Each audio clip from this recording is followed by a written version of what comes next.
আসসালামু আলাইকুম। কেমন আছেন সবাই? আশা করছি ভালো আছেন। আজকে আবার একটা নতুন কুকিং ব্লগ নিয়ে আপনাদের সামনে হাজির হয়েছি। আপনাদেরকে স্বাগত। চলুন আজকে আপনাদের সঙ্গে আবার আমাদের দুপুরের মেনুটা শেয়ার করি। রেসিপিগুলো সব শেয়ার করব, আমি কী কী রান্না করেছি। সাধারণ জীবনযাপনে আমরা রোজের যা রান্নাবান্না করি তাই আপনাদের সঙ্গে আমি প্রত্যেক দিন শেয়ার করি। আমি ডাল টমেটো করেছি। ডাল টমেটোটা প্রথমে ডালটা সেদ্ধ করে টমেটো দিয়ে ওকে ঘেঁটে নিয়েছি, তারপরে এবার ডালে বাগার দেবো। আমি বাগার দেওয়ার জন্য এখানে ব্যবহার করেছি শুকনো লঙ্কা, পেঁয়াজ, তারপরে দেবো একটু লাল হয়ে গেলে দেবো রসুন কুচি। ডালে রসুন দিয়ে বাগার দিলে ডালটা খেতে দারুণ লাগে। আপনাদের কার কার ভালো লাগে আমাকে জানাবেন প্লিজ কমেন্ট করে। এরপরে আমাদের রেসিপি ছিল, দেখুন ডালে বাগারটা দিয়ে এবার ওটাকে চাপা দিয়ে দেবো। এরপরে আমাদের রেসিপি ছিল মাংস কষা। মাংস কষাটা এবার শুরু করবো। আমি এখানে তেজপাতা দিয়ে দিলাম, তারপর দিয়ে দেবো পেঁয়াজ কুচি। আর মাংসটাকে আমি ওইদিকে আগে দিয়ে দই আর সস দিয়ে মাখিয়ে রেখেছিলাম। তারপরে আদা রসুন বাটা দিয়ে দিলাম। আমি কিন্তু আদা রসুন সবসময় শিলপাটাই বাটি, এতে কিন্তু রান্নার স্বাদটা খুব ভালো হয়। তারপরে মাংসটা আমি কষিয়ে নেবো। এবার এতে আস্তে আস্তে করে মশলা অ্যাড করবো, হলুদ, লঙ্কার গুঁড়ো, লবণ। আর হ্যাঁ, মাংসে আমি একটু গরম মশলাও মাখিয়ে রেখেছিলাম। প্রেসার কুকারে দেওয়ার কারণ হচ্ছে গ্যাসে প্রেসার কুকারে দিলে তাড়াতাড়ি হয়ে যায়। আর এটা আমি একটু এতে দিয়েছিলাম কাজু বাদাম বাটা, যেটা আমার বাটা ফ্রিজে ছিল।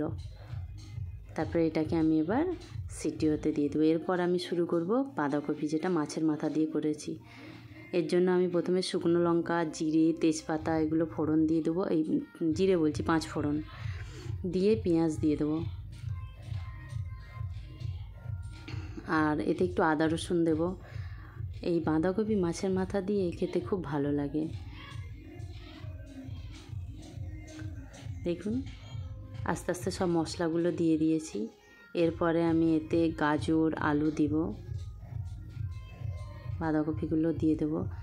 সিজনের প্রথম এসব সবজি খেতে সত্যি ভালো লাগে, আমার তো ভালোই লাগে।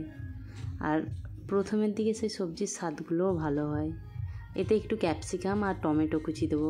ক্যাপসিকামটা আমার ছিল একটুখানি পড়ে, বলি বাঁধাকপিতে একটু দিই। বাঁধাকপিতে সত্যি কাঁচা লঙ্কা বা ক্যাপসিকামের গন্ধটা খুব ভালো লাগে। আর এর দিকে না একটা মাছের মাথাটা অল্প, কারণ আগে থেকে কোনো প্রোগ্রাম ছিল না মাছের মাথা দেওয়ার, ফ্রিজে যা ছিল তাই দিয়ে। আর দেখুন ছেলেটা স্কুল থেকে এসে সোজা না বাড়িতে ঢুকে এদিকে বাগানে এসেছে দোলা চড়বে বলে।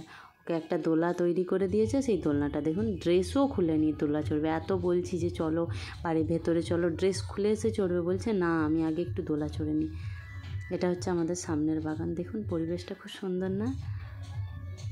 তারপরে এই দিকটা আমাদের একটু কাজ হচ্ছে, বসার জায়গা তৈরি হচ্ছে এখানটা। চলুন আবার রান্নায় ফিরে আসি। এই বাঁধাকপিতে একটু চিনি দেবো। বাঁধাকপি রান্নায় চিনি দিলে ভালো লাগে। আপনারা বলবেন যে আমিও তো সব রান্নায় চিনি দিই। না, কিছু কিছু রান্না আছে যেগুলো সত্যি চিনি দিলে খুব ভালো লাগে। চলুন আজকের রেডি। আর এখানে একটা ডিমের তরকারি আছে, যেটা আমার যা দিয়েছিল। আলু ভাজা, কুমড়ো ভাজাও যা দিয়েছে। আর দেখুন ছেলেটা কেমনভাবে বসে রয়েছে কান্না চোখ নিয়ে। কেন জানেন? ও চকলেট খাওয়ার শখ হয়েছে, চকলেট খাবে। আর আমি ভাত খাবে বলে চকলেট খেতে দেবো না বলে কান্না করছে। বলেছি ভাত খেয়ে খাবে না। দেখুন চকলেটটাকে রাগে কিভাবে এদিকে ছুঁড়ে ফেলে দিয়েছে।